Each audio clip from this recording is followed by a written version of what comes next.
In the bustling heart of ancient Rome, amidst marble columns and elaborate mosaics, a young boy named Lucius Domitius Ahenobarbus was born in the year 37 AD. Little did the world know that this child would grow to become one of the most controversial figures in Roman history, the Emperor Nero. Our journey begins not with Nero himself, but with his mother, Agrippina the Younger. A woman of remarkable ambition and cunning, Agrippina was born into the Julio-Claudian dynasty, the family that had ruled Rome since Augustus. Her bloodline was impeccable, but as a woman in ancient Rome, her path to power was indirect. She would need to secure her position through the men in her life. Agrippina's brother, Caligula, became emperor in 37 AD, the same year Nero was born. Caligula's reign was marked by excess and apparent madness.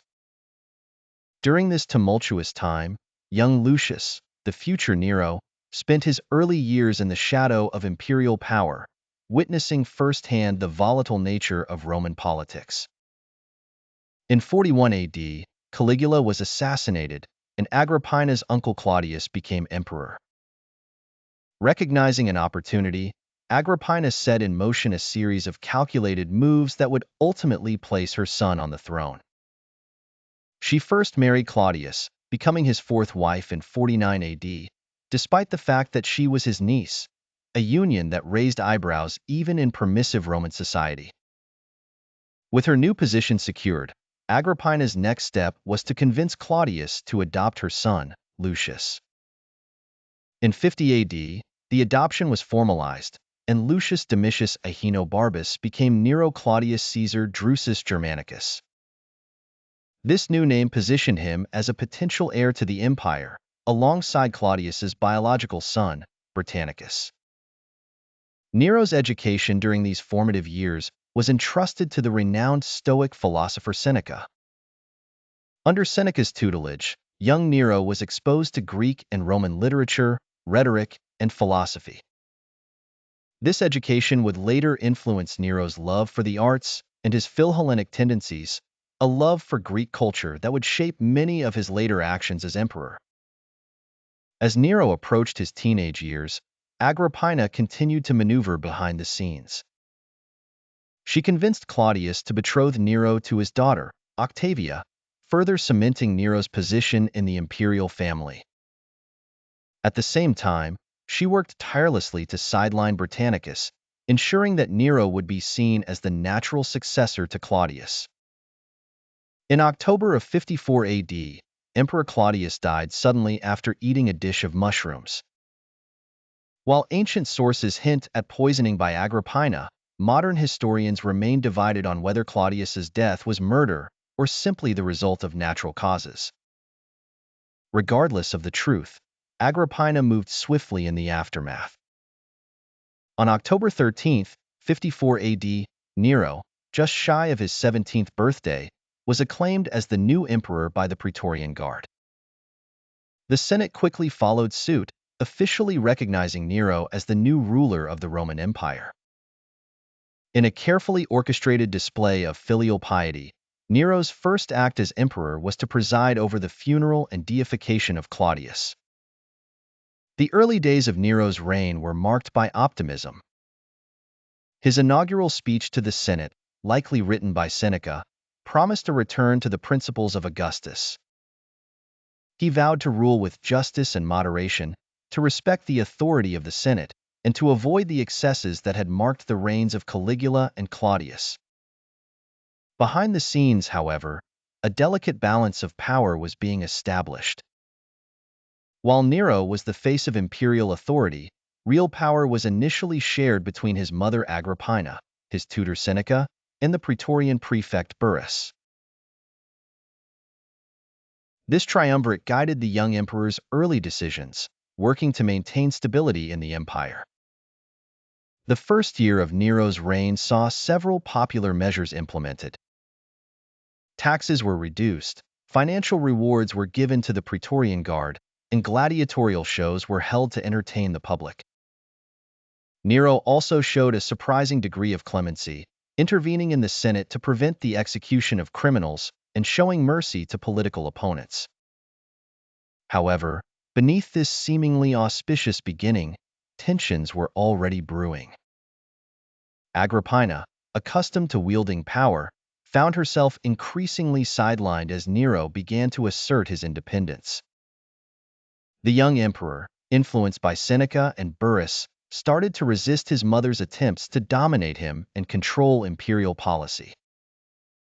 As Nero settled into his role as emperor, the delicate balance of power that had characterized the early days of his reign began to shift. The young ruler, emboldened by his position and chafing under the control of his advisors, started to assert his independence more forcefully.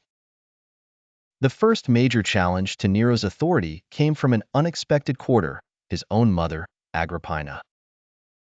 Accustomed to wielding significant influence, Agrippina found herself increasingly marginalized as Nero began to make decisions without her input. Her attempts to maintain control over her son and, by extension, the empire, led to a series of confrontations that would ultimately reshape the imperial court. In 55 AD, barely a year into Nero's reign, tensions reached a boiling point when Agrippina threatened to throw her support behind Britannicus, Claudius's biological son.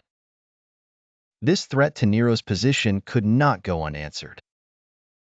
On the eve of Britannicus's 14th birthday, the young prince collapsed during a banquet and died. While officially attributed to an epileptic seizure, whispers of poisoning quickly spread through Rome. Whether Nero was directly responsible remains a subject of historical debate, but the timing of Britannicus's death certainly worked in the emperor's favor. With his potential rival removed, Nero turned his attention to further consolidating his power. He began to distance himself from his mother, moving her out of the imperial palace and stripping her of her honorary guard. Agrippina, however, was not one to accept such treatment quietly. She began to cultivate her own faction within the court, leading to a tense standoff between mother and son. As these personal dramas played out in the imperial court, Nero was also grappling with the challenges of governing an empire. Under the guidance of Seneca and Burrus, he implemented a series of reforms aimed at strengthening imperial administration. The treasury was reorganized, corruption was tackled in the provinces, and efforts were made to improve the efficiency of tax collection. In matters of foreign policy, Nero initially adopted a cautious approach. He avoided major military campaigns, focusing instead on diplomatic solutions to border disputes. This policy led to a peaceful resolution of conflicts in Armenia, where a compromise was reached with the Parthian Empire, Rome's long-standing eastern rival. However, as Nero grew more confident in his role, he began to show signs of the autocratic tendencies that would come to define his later reign. He increasingly bypassed the Senate in decision-making, relying instead on a small circle of advisors and favorites.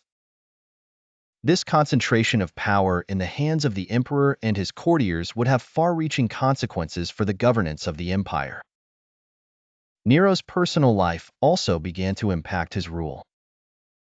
In 58 AD, he became infatuated with Poppaea Sabina, the wife of his friend Otho.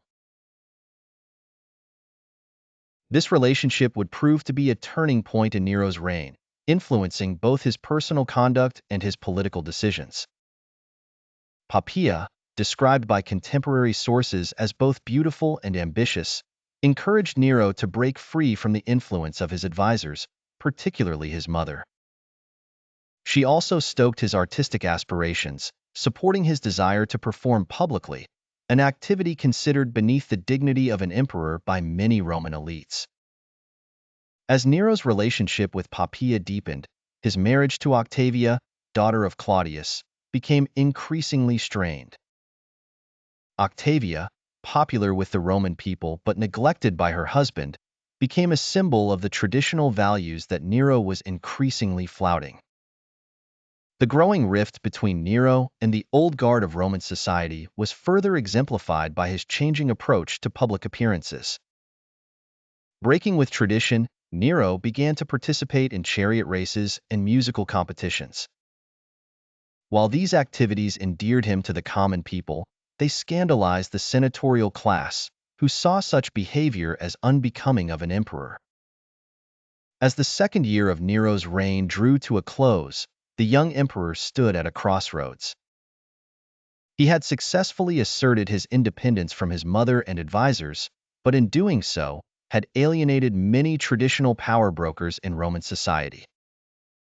His growing autocratic tendencies and unconventional behavior were sowing the seeds of future conflict.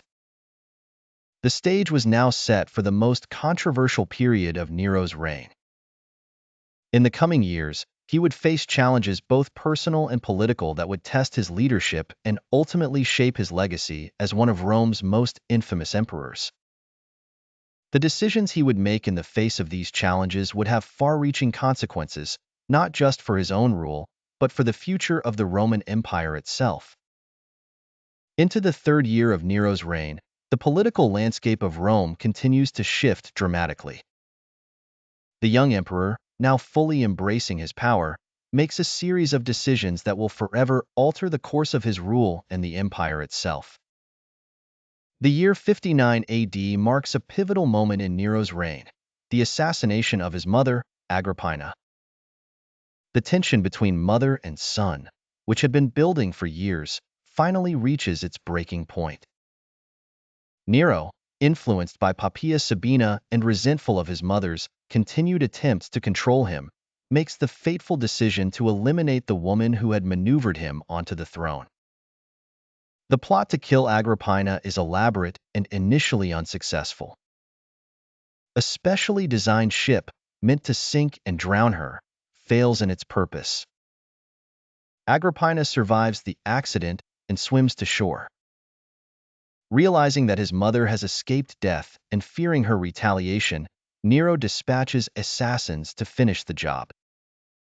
Agrippina is killed in her villa, her final words reportedly being, "Strike the womb that bore such a son." The murder of Agrippina sends shockwaves through Rome. While matricide was considered one of the gravest crimes in Roman society, Nero managed to justify the act to the Senate, claiming it was necessary for the security of the state. Seneca, Nero's former tutor, composes a letter to the Senate, defending the emperor's actions. This event marks a turning point in Nero's reign, signaling his willingness to eliminate even his closest family members to maintain his grip on power. In the wake of Agrippina's death, Nero's behavior becomes increasingly erratic and self-indulgent. Without the restraining influence of his mother, and with his main advisors, Seneca and Burrus, losing their sway, Nero begins to give free rein to his artistic and hedonistic inclinations. The emperor's passion for Greek culture, nurtured since his youth, now finds full expression. He institutes a festival called the Neronia, modeled on Greek games, which includes competitions in music, gymnastics, and horse racing. Nero himself participates in these events, shocking traditionalists who believe such public performances are beneath the dignity of an emperor. Nero's artistic pursuits extend beyond competitions. He fashions himself as a poet and musician, often forcing the Roman elite to sit through long recitals of his works. He also develops a passion for architecture, beginning plans for grand building projects that will reshape the landscape of Rome. While Nero's artistic endeavors may seem harmless, they come at a cost. The lavish spectacles and building projects drain the imperial treasury, leading to increased taxation and financial strain throughout the empire. Moreover, Nero's focus on the arts comes at the expense of effective governance, with day-to-day administration increasingly left in the hands of his freedmen and favorites. This period also sees a shift in Nero's relationship with the Senate. Initially promising to restore senatorial authority, Nero now increasingly bypasses the ancient institution, making decisions unilaterally or through a small circle of advisors. This erosion of senatorial power breeds resentment among the traditional elite, sowing the seeds for future opposition to Nero's rule. In his personal life, Nero's relationship with Poppaea Sabina deepens, while his marriage to Octavia becomes increasingly strained. Octavia, popular with the people but neglected by her husband, becomes a symbol of the traditional values that Nero is abandoning. The stage is set for a personal and political drama that will further tarnish Nero's reputation. Approaching the midpoint of Nero's reign, we see an emperor who has fully embraced absolute power, freed from the constraints of advisors and family. His artistic ambitions and personal indulgences are reshaping both Rome and the nature of the imperial office itself. However, beneath the surface of lavish spectacles and grand projects, discontent is growing. The decisions Nero has made and the precedents he has set will have far-reaching consequences, not just for his own rule, but for the future stability of the Roman Empire. In the sweltering summer of 64 AD, disaster struck the heart of the Roman Empire. On the night of July 18th, a fire broke out in the shops around the Circus Maximus, Rome's great chariot racing stadium. Fanned by strong winds, the blaze quickly spread, engulfing the densely packed wooden tenements of the city's poorer districts. For 6 days and 7 nights, the fire raged uncontrollably through Rome. The narrow, winding streets and tall, tightly packed insulae, apartment buildings, acted as perfect conduits for the flames. Attempts to contain the fire were hampered by looters and by the sheer scale of the conflagration. By the time the fire was finally brought under control, 10 of Rome's 14 districts had been affected, with 3 completely destroyed. The devastation was unprecedented. Thousands were left homeless, huddled in makeshift camps on the outskirts of the city. Ancient temples, public buildings, and countless works of art were lost to the flames. The very heart of the empire lay in ashes. Nero, who had been at his villa in Antium when the fire began, returned to Rome to oversee relief efforts. He opened the Campus Martius and his own gardens to refugees, and ordered the construction of emergency accommodation. Price controls were placed on food to prevent profiteering, and Nero personally helped to search for survivors in the rubble. Despite these efforts, rumors began to circulate that Nero himself had started the fire.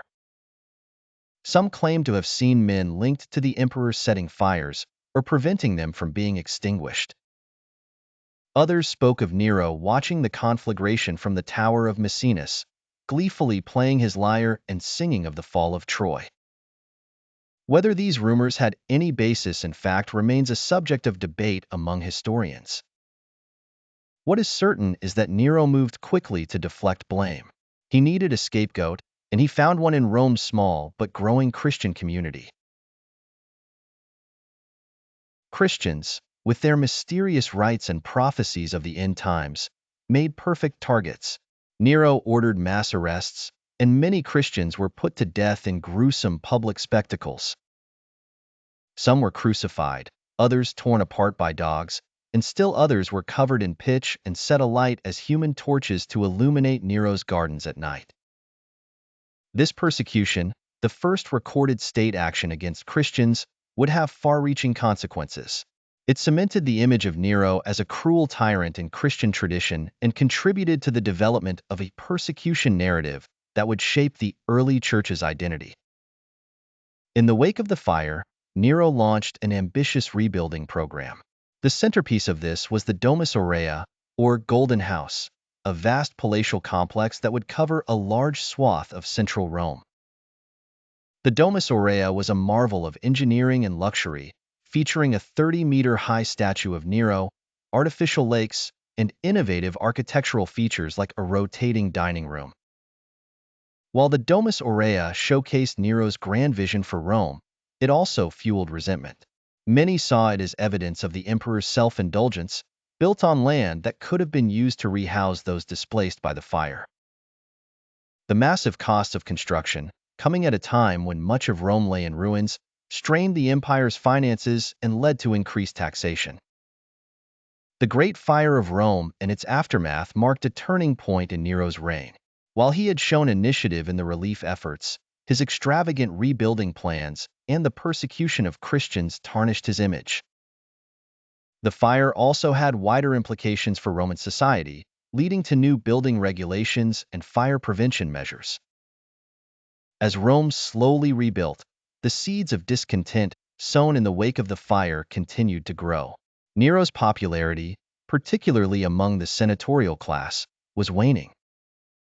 The coming years would see mounting challenges to his rule, both from within Rome and from the far-flung corners of the empire.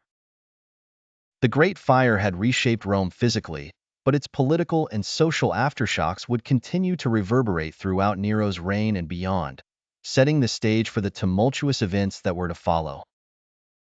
In the years following the Great Fire, Nero's reign took on an increasingly polarized character. While he faced growing opposition from the senatorial class and traditionalists, he also embarked on ambitious artistic and cultural projects that would leave an indelible mark on Roman society. In 65 AD, a significant threat to Nero's rule emerged in the form of the Pisonian conspiracy.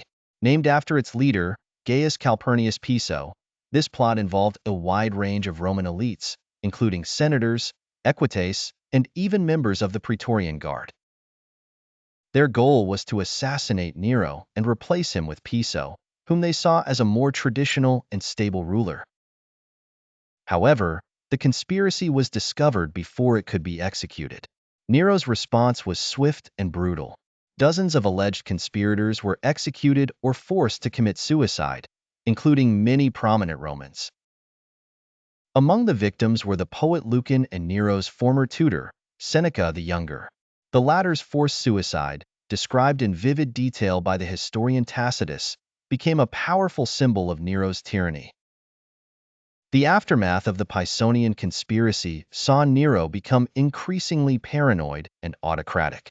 He expanded the role of the Frumentarii, the imperial security service, turning them into a feared secret police.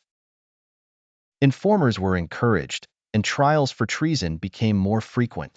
This atmosphere of suspicion and fear pervaded Roman high society, furthering the rift between Nero and the traditional elite. Despite these political tensions, Nero's passion for Greek culture and the arts reached new heights during this period. In 66 AD, he embarked on a lengthy tour of Greece, where he participated in various musical and athletic competitions. Nero competed as a charioteer at the Olympic Games and performed as an actor and singer at other festivals. Invariably, he was awarded first prize in every contest he entered, as few dared to outshine the emperor. During his time in Greece, Nero also engaged in ambitious engineering projects. He initiated work on cutting a canal through the Isthmus of Corinth, a project that had been contemplated since the time of Julius Caesar. Although the canal was not completed in Nero's lifetime, the attempt demonstrated his grand vision and willingness to undertake monumental works. Nero's Philhellenism had a significant impact on Roman culture. He promoted Greek styles in art and architecture and encouraged the adoption of Greek customs. This included the establishment of the Neronia, a festival of Greek-style games and artistic competitions in Rome itself. While these initiatives were popular with many Romans, especially the lower classes, they alienated traditionalists who saw them as un-Roman. In his personal life, Nero continued to court controversy.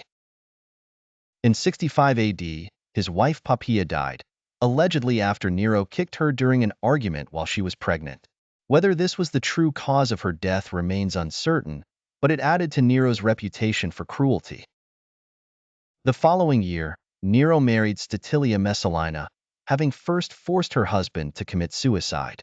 As Nero's artistic pursuits reached their peak, the administration of the empire suffered. Day-to-day governance was increasingly left to freedmen and favorites, leading to corruption and mismanagement. The financial strain of Nero's expensive projects and his Greek tour led to debasement of the currency and increased taxation. This caused economic hardship throughout the empire. Meanwhile, trouble was brewing in the provinces. In Judea, resentment against Roman rule had been building for years, fueled by heavy taxation and cultural tensions. In 66 AD, this discontent erupted into open revolt. The Jewish population overthrew the Roman garrison in Jerusalem, marking the beginning of what would become known as the Great Jewish Revolt. Nero responded to the crisis by dispatching the experienced General Vespasian to suppress the rebellion. This decision would have far-reaching consequences, setting in motion events that would ultimately lead to Nero's downfall. At this point, the empire is at a crossroads. Nero's reign has brought significant cultural change and artistic flourishing, but at the cost of political stability and economic health. The foundations of his rule are beginning to crumble, and the stage is set for the dramatic events that will unfold in the final years of his reign. The year 67 AD saw the Roman Empire facing challenges on multiple fronts. The Jewish revolt in Judea continued to rage, requiring significant military resources. Vespasian, the general tasked with suppressing the rebellion, made steady progress but faced fierce resistance. This was particularly true in the countryside and in heavily fortified cities like Jerusalem. Meanwhile, troubles were brewing closer to home. In Gaul, discontent had been simmering for years due to heavy taxation and perceived mismanagement. This unrest culminated in the revolt of Gaius Julius Vindex, the governor of Gallia Lugdunensis. In early 68 AD, Vindex renounced his allegiance to Nero and called upon Servius Sulpicius Galba, the governor of Hispania Tarraconensis, to join him. Galba, a respected military commander from a noble family, was initially hesitant but eventually declared himself the public servant of the state, effectively announcing his bid for the imperial throne. This open challenge to Nero's rule sent shockwaves through the empire. Nero's response to these crises was characteristic of his later reign, a mix of panic, grandiose plans, and ineffective action. He recalled troops from the frontier to deal with Vindex's rebellion, leaving border regions vulnerable. He also began planning a military expedition to deal with Galba, envisioning himself leading the army in a grand spectacle. However, these plans never materialized. As news of the revolt spread, Nero's support began to crumble. The Praetorian Guard, once fiercely loyal to the emperor, began to waver. Nymphidius Sabinus, the Praetorian prefect, convinced the guard to abandon Nero in favor of Galba, promising them a substantial donative that Galba would be unable to pay. In Rome itself, food shortages led to riots. Nero's extravagance had strained the empire's finances, and the grain supply to the capital had become unreliable. The emperor's popularity among the common people, once his strongest base of support, began to erode. As the situation deteriorated, Nero seemed incapable of decisive action. He flitted between plans, at times considering fleeing to Alexandria to live as a performer, at others contemplating throwing himself upon the mercy of Galba. His behavior became increasingly erratic, alternating between despair and wild optimism. In a last-ditch effort to regain control, Nero considered adopting the young nobleman Lucius Calpurnius Piso Licinianus as his heir, hoping to shore up his support among the aristocracy. However, this plan came too late to salvage his position. On June 8, 68 AD, the Senate, emboldened by the collapse of Nero's support, declared him a public enemy. With the Praetorian Guard no longer protecting him and the weight of the state set against him, Nero finally accepted that his reign was over. In the early hours of June 9, Nero fled Rome with a small retinue of servants. They made their way to a villa owned by Nero's freedman, Phaon, a few miles outside the city. There, as the sound of approaching horsemen grew louder, Nero prepared to take his own life. According to historical accounts, Nero's final words were, "What an artist dies in me," a phrase that encapsulates his view of himself as a great performer and cultural figure. With the assistance of his secretary, Epaphroditos, Nero drove a dagger into his throat, ending the reign of the last Julio-Claudian emperor. Nero's death marked the end of a dynasty that had ruled Rome since Augustus. In its wake, The empire plunged into a period of civil war known as the Year of the Four Emperors. Galba, Otho, Vitellius, and ultimately Vespasian would vie for control of the Roman world, each backed by different factions of the military. The aftermath of Nero's reign would have long-lasting impacts on the empire. His financial excesses had strained the treasury, his neglect of administration had weakened governance, and his actions had eroded trust in the imperial institution. The new regime would face the challenge of stabilizing the empire and restoring faith in imperial rule. Yet even in death, Nero's influence lingered. His popularity among some segments of the population led to the emergence of several pseudo-Neros. In the years following his death, pretenders claiming to be the emperor returned from exile. These impostors gained followings in the eastern provinces, testament to the complex legacy Nero left behind. In the wake of Nero's suicide, Rome was plunged into a period of chaos and civil war known as the Year of the Four Emperors. This tumultuous time would see the rapid rise and fall of multiple claimants to the imperial throne, each backed by different factions of the military and political elite. Servius Sulpicius Galba, the elderly governor of Hispania Tarraconensis, was the first to seize power. Proclaimed emperor by his troops and recognized by the Senate, Galba entered Rome in October 68 AD. However, his reign was short-lived. Galba's strict disciplinarian approach and refusal to pay the promised donative to the Praetorian Guard quickly eroded his support. On January 15, 69 AD, Galba was assassinated in the Forum Romanum, having ruled for only 7 months. His chosen heir, Lucius Calpurnius Piso Licinianus, was killed alongside him. Power then passed to Marcus Salvius Otho, a former ally of Nero who had helped orchestrate Galba's downfall. Otho's claim to the throne was immediately challenged by Aulus Vitellius, commander of the legions in Germania. As Vitellius's forces marched on Rome, Otho's troops met them in northern Italy. After an initial victory, Otho's forces were defeated at the First Battle of Bedriacum in April 69 AD. Rather than continue the fight, Otho chose to commit suicide, having ruled for just 3 months. Vitellius became the third emperor in a year, but his reign would prove equally short. Known for his gluttony and cruelty, Vitellius quickly alienated many in Rome. Meanwhile, the legions in the east declared their support for Titus Flavius Vespasianus, the general Nero had sent to suppress the Jewish revolt. As Vespasian's forces approached Rome, Vitellius was abandoned by his supporters. On December 20, 69 AD, Vitellius was dragged through the streets of Rome and executed. Vespasian was proclaimed emperor by the Senate the following day, bringing an end to the Year of the Four Emperors and establishing the Flavian dynasty. The rapid succession of emperors during this period highlighted the instability that Nero's reign had created. The loyalty of the military had become the key factor in determining who would rule, setting a dangerous precedent for future successions. Vespasian's ascension marked the beginning of a period of stabilization. He worked to restore the empire's finances, which had been severely strained by Nero's excesses and the civil war. He also initiated ambitious building projects, including the Flavian Amphitheater, better known as the Colosseum, which was built on the site of Nero's artificial lake in the Domus Aurea. Despite efforts to move past Nero's reign, his legacy continued to influence Roman society and politics. The Flavian dynasty sought to distance themselves from Nero's memory, portraying themselves as restorers of traditional Roman values.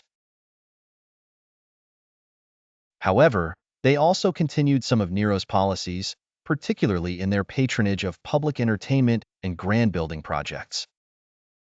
In the provinces, particularly in the Greek East, Nero's memory remained popular among some segments of the population. Several impostors emerged claiming to be Nero returned from exile, gaining followings and causing unrest. These pseudo-Neros appeared as late as 88 AD, demonstrating the lasting impact of Nero's reign on the popular imagination. The Jewish revolt, which had begun under Nero, was finally suppressed by Vespasian and his son Titus in 70 AD. The fall of Jerusalem and the destruction of the Second Temple marked a significant turning point in Jewish history and had far-reaching consequences for the development of both Judaism and Christianity. In the realm of culture and art, Nero's Philhellenism left a lasting mark. Greek influences in Roman art and literature continued to be prominent, and the idea of the emperor as a patron of the arts remained an important aspect of imperial image-making. Nero's persecution of Christians also had long-term impacts. It set a precedent for state action against the growing religious movement and contributed to the development of Christian martyrdom traditions. The image of Nero as the archetypal tyrant and persecutor of the faithful became deeply ingrained in Christian thought, influencing religious and historical writings for centuries to come. The reign of Nero left an indelible mark on Roman society and culture, influencing everything from art and architecture to literature and religion. His legacy, complex and often contradictory, continued to shape the empire long after his death. In the realm of architecture, Nero's impact was profound and lasting. The Great Fire of 64 AD, while devastating, provided an opportunity for urban renewal. Nero's rebuilding plans for Rome introduced new architectural standards, including wider streets, brick buildings instead of wooden ones, and the requirement for buildings to have their own walls rather than sharing them. These changes improved fire safety and urban planning, setting new standards for Roman cities. The Domus Aurea, Nero's grandiose palace complex, represented a pinnacle of Roman architectural achievement. Its innovative design, including a rotating dining room and extensive use of glass windows, pushed the boundaries of what was possible in Roman construction. Although much of the complex was buried or repurposed by later emperors, its discovery during the Renaissance had a significant influence on European art and architecture. Nero's Philhellenism also had a lasting impact on Roman culture. His promotion of Greek art, literature, and customs accelerated the already existing trend of Hellenization in Rome. This cultural shift was reflected in everything from the popularity of Greek-style games and competitions to the increased use of Greek in literature and everyday life among the elite. In the arts, Nero's reign saw a flourishing of literature and poetry. While Nero himself fancied himself a great artist, his patronage encouraged genuine talents. The works of Lucan, Seneca, and Petronius, all of whom were ultimately forced to commit suicide by Nero, remain important parts of the Latin literary canon. The Neronian style, characterized by its ornate and sometimes exaggerated nature, influenced Roman literature for generations. Nero's impact on religion was also significant. His persecution of Christians, while limited in scope compared to later persecutions, set a precedent for state action against the growing faith. It also contributed to the development of Christian martyrdom traditions and apocalyptic literature. In Jewish tradition, Nero became associated with evil and tyranny, a reputation that paralleled his depiction in Christian writings. The emperor's relationship with traditional Roman religion was complex. While he maintained the official cult and even added himself to the pantheon as a living god, his perceived impiety and disregard for Roman traditions alienated many conservatives. This tension between traditional Roman values and Nero's Hellenistic leanings would continue to be a theme in Roman cultural debates long after his death. Economically, Nero's reign left a mixed legacy. His excessive spending and debasement of the currency contributed to inflation and financial instability. However, some of his economic reforms, such as attempts to reduce taxes and regulate trade, were continued by later emperors. The economic challenges faced by the Flavian dynasty and their successors were in part a result of the financial policies of the Julio-Claudian era, particularly its final years under Nero. In terms of governance, Nero's reign saw a continued centralization of power in the hands of the emperor and his close advisors. The role of the Senate, already diminished under previous emperors, was further reduced. This trend would continue under subsequent dynasties, gradually transforming the principate established by Augustus into the more overtly monarchical dominate of later centuries. Nero's foreign policy also had lasting repercussions. The peace established with Parthia over Armenia would last for several decades, allowing Rome to focus on other frontiers. However, the outbreak of the Great Jewish Revolt, which began under Nero's reign, would have far-reaching consequences for the empire's relationship with its Jewish population and the development of both Judaism and Christianity. Perhaps most significantly, Nero's reign and its violent end demonstrated the potential instability of the imperial system. The year of the four emperors that followed his death showed that military backing, rather than dynastic succession or senatorial approval, was the true foundation of imperial power. This lesson would be repeated throughout Roman history, shaping the empire's political development for centuries to come. In the centuries following Nero's death, his figure grew into a complex myth, shaped by political agendas, religious ideologies, and popular imagination.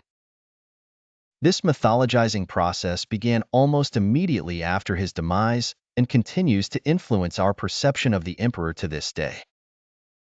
The primary sources for Nero's reign, written by historians such as Tacitus, Suetonius, and Cassius Dio, present a largely negative view of the emperor. These accounts, written decades after Nero's death, portray him as a tyrant, a matricide, and a persecutor of Christians. However, modern historians have come to question the objectivity of these sources, recognizing the political and social biases that may have colored their narratives. Tacitus, writing during the reign of Trajan, was particularly critical of Nero. His annals provide a detailed account of Nero's reign, emphasizing the emperor's cruelty and excesses. Suetonius, in his Lives of the 12 Caesars, presents Nero as a depraved figure, recounting salacious stories of his personal life. Cassius Dio, writing even later, continues this negative tradition. These hostile accounts shaped the perception of Nero for centuries. In Christian tradition, Nero became the archetypal persecutor, often identified with the Antichrist mentioned in the Book of Revelation. This association was so strong that during the Middle Ages, there was a belief that Nero would return as the Antichrist before the second coming of Christ. In Jewish tradition, Nero also acquired a legendary status. The Talmud contains stories of Nero converting to Judaism, a stark contrast to the historical reality of his role in the Jewish war. This myth may have arisen as a way for Jewish communities to make sense of the destruction of the Second Temple, imagining that the emperor responsible for initiating the war had ultimately embraced their faith. The Renaissance saw a renewed interest in classical history, including the figure of Nero. Artists and writers of this period often depicted Nero, drawing on the dramatic potential of his life and reign. Paintings of Nero watching Rome burn became particularly popular, despite the lack of historical evidence for this event. The 18th and 19th centuries brought new perspectives on Nero. Some Enlightenment thinkers, skeptical of traditional narratives, began to question the uniformly negative portrayal of the emperor. Voltaire, for instance, suggested that Nero's bad reputation might be exaggerated, pointing out the bias in ancient sources. In the 20th century, scholarly reassessment of Nero's reign gained momentum. Historians began to analyze the social and economic conditions of the empire during his rule, looking beyond the sensational stories of the ancient sources. Some scholars argued that Nero's early reign, guided by advisors like Seneca and Burrus, saw positive reforms and good governance. The archaeological evidence has also contributed to a more nuanced understanding of Nero's reign. Excavations of the Domus Aurea revealed the grandeur of Nero's architectural vision.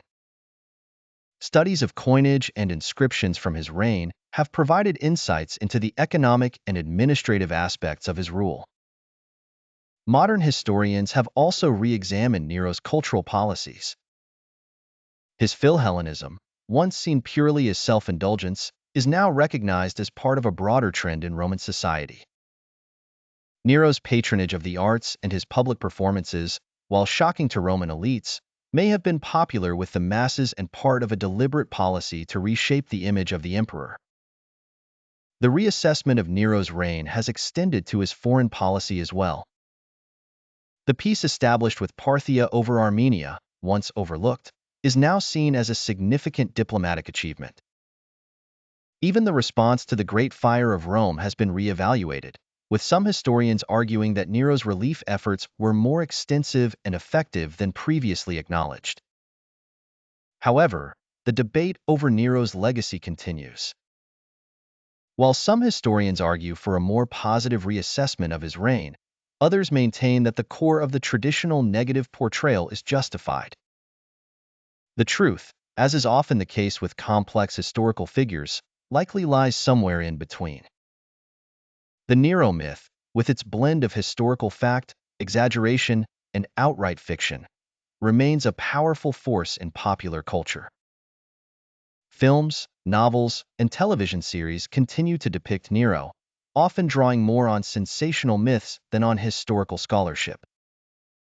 This enduring fascination with Nero speaks to the compelling nature of his story and its ability to resonate with audiences across time and cultures. In the realm of popular culture, Nero remains a persistent and intriguing figure. Countless novels, films, and television series have dramatized his life, each offering its own interpretation of the infamous emperor. From serious historical dramas to sensationalized portrayals, these works reflect our ongoing fascination with Nero's complex personality and tumultuous reign. The arts continue to draw inspiration from Nero's legacy. Opera houses still perform Monteverdi's L'Incoronazione di Poppaea, which dramatizes Nero's relationship with his second wife. Contemporary artists create works that explore themes of power and excess, often using Nero as a symbol or reference point. In the field of classical studies, scholarly debate about Nero's reign remains vigorous. New archaeological discoveries and reinterpretations of existing evidence continually refine our understanding of his era.